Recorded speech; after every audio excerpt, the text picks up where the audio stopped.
Alam mo yung ginagawa ni Chess Escudero, i-delay muna, parang galit, di ba? Ang totoo, kaya kinontempt yan, nagsisinungaling. Kinontempt ni Amy Marcos. Hinarang mo. Bakit mo hinarang?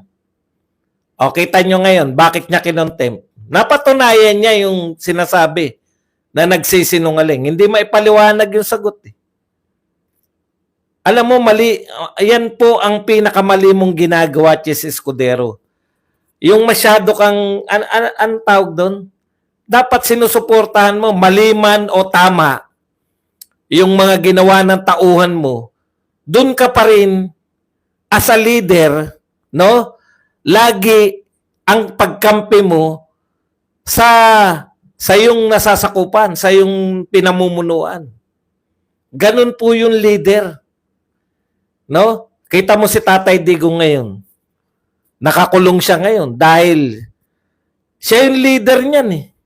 Ikaw ang leader ng Senado na kami lahat nanonood. Oh, ngayon, para saan yan? Bakit mo siya kinontempt? Bakit kinontempt ni Chess Escudero sila Kanilaw? Simple lang. Para po siya yung maging star ng Noche Buena.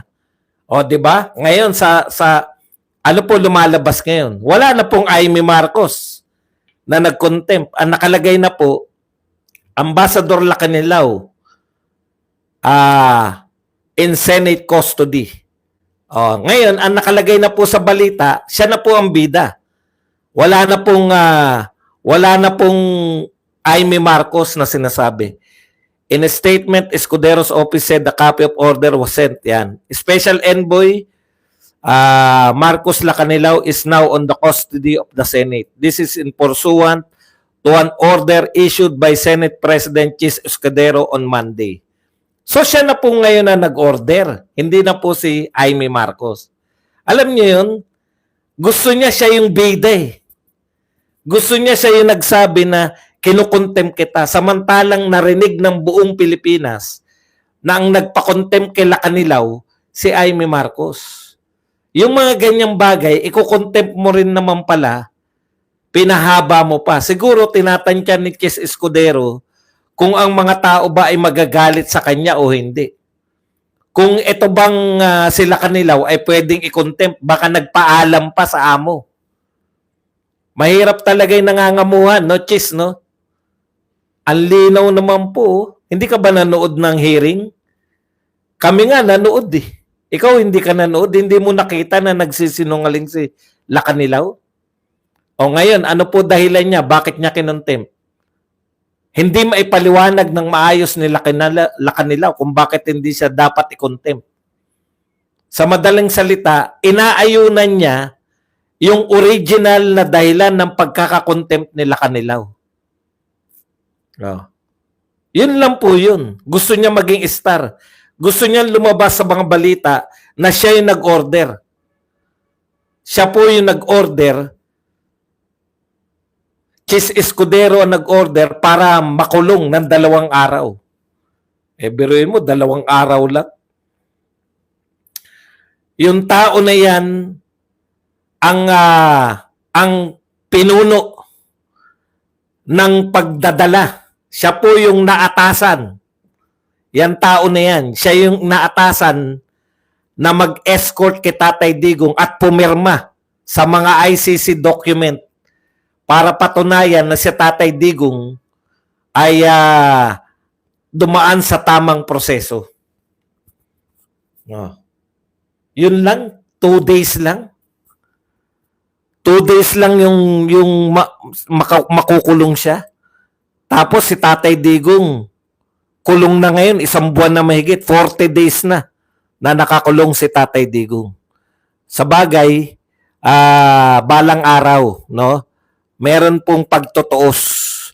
Hindi man ngayon sa immediate, darating at darating. Kasi ang mga tao ngayon, alam na yung ginawa ninyo. Ang mga tao ngayon, lahat po nagsasabi.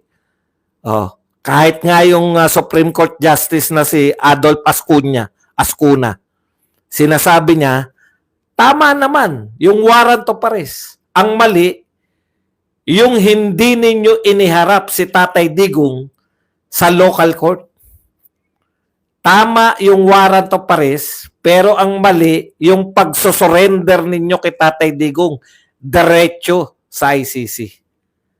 O, yan din po yung pinagtataka ni Kaufman. Hindi, sabi ni Kaufman, hindi na nakatiis. Hindi ba may presidente kayo? Bakit pinatapon dito? Dapat kay Duterte, may Filipino court, nililitis si Tatay Digong ng Filipino judge. Wala pong dahilan para doon talaga eh. Yan po ang sinabi ng kanyang abogado. Wala silang nakikitang dahilan para litisin si Tatay Digong sa ICC samantalang may local court tayo, may presidente tayo. Bakit takanta siya eh? Bakit yung presidente natin pinamigay yung dating presidente para litisin sa ibang bansa? Pag-amin yan na talagang inutil tong mga namumuno sa atin.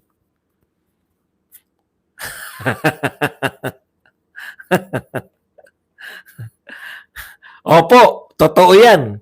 Speaking of monitor, meron na naman po sinampahan. Grabe, no? War against ang nangyayari kay Tatay Digong, mga totoong problema eh. Ha?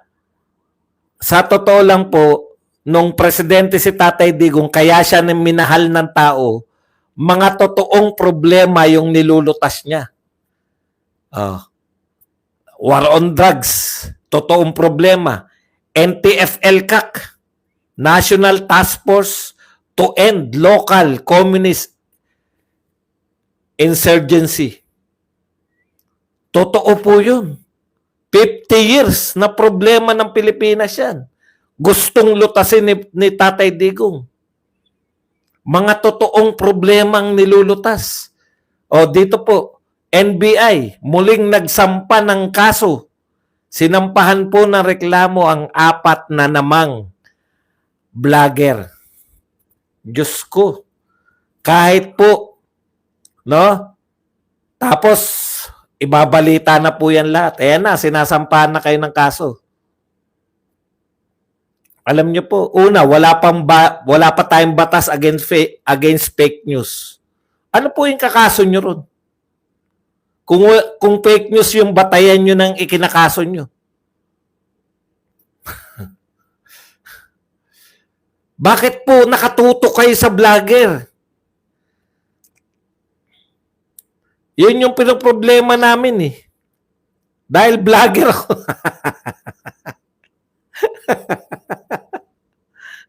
Hindi po dahil vlogger ako.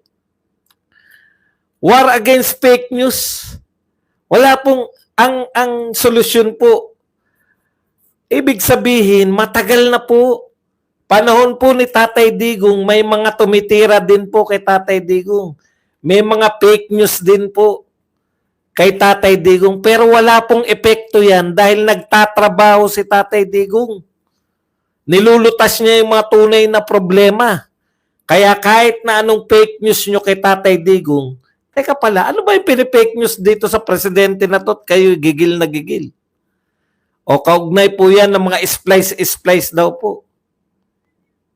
Splice daw po ng mga sinabi. Ano po ba nangyari nung tinapay o? Kaya po tayo mga kapatid, pwede po ba wag na kayong share pag hindi nyo po alam kung saan nanggaling. Kasi po, mainit talaga itong mga to. Tapos sasabihin kayong vlogger kahit hindi kayo. Hindi ko naman alam kung sino yung mga vlogger na yan. Halos kilala ko na po yung mga pro-Duterte vloggers. Wala naman pong sinabi dun sa mga yun. Baka yung mga nag-share lang po yan. Kawawa naman. Mga pangkaraniwan tao. Nakakaano, no? Bakit masyadong mainit kayo sa mga vlogger? Yung mga vlogger naman, nagsasabi lang ng totoo. Ang dami pong pagkakamali ng mga mainstream media. Correct. Parang pag vlogger ka sa Pilipinas, lalo na pro-Duterte vlogger ka, bawal ka magkamali.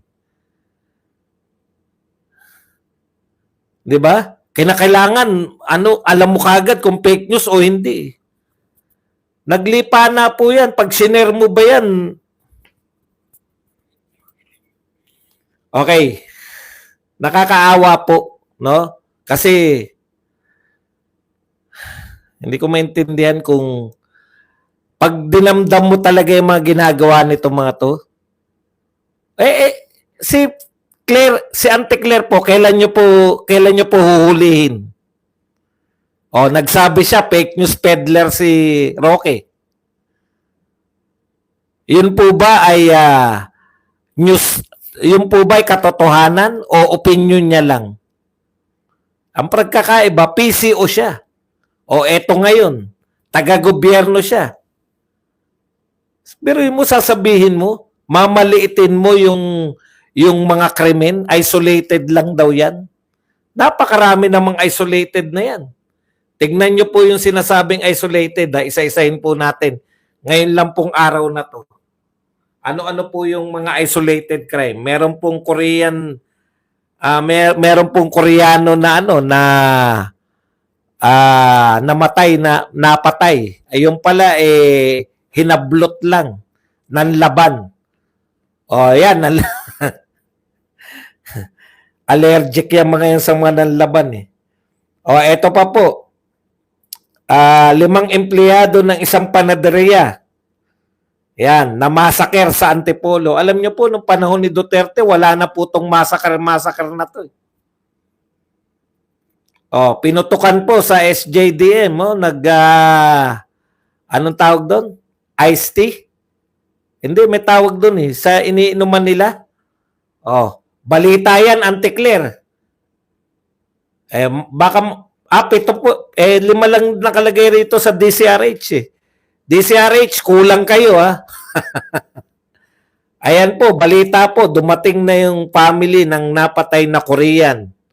Napakasakit para sa family niya.